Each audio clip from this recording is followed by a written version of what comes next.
Sa iba pang balita, pinaghahandaan na ang pagbabalik bansa ni Miss Universe Pia Wurtzbag sa Enero 25. Ilang bahagi ng Maynila at Makati ang nakatakdang ikutin ng Pinay Beauty Queen.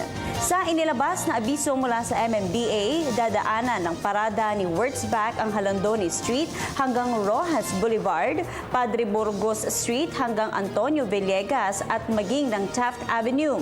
Babagtasin din ang kahabaan ng Quirino Avenue, Buendia at Ayala Avenue bago lumabas ng EDSA. Samantala, naghahanda na rin ang mga local government units na dadaanan ng parada para sa seguridad ng Beauty Queen.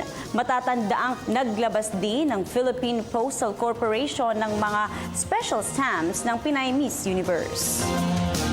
Pinoonong namin siya dahil siya parang pinagmamalaki lang. Hindi naman ng Luzon naman yan, ang buong Pilipinas. Siya nahalo na pinakamagandang buhay sa buong mundo. We are proud of that.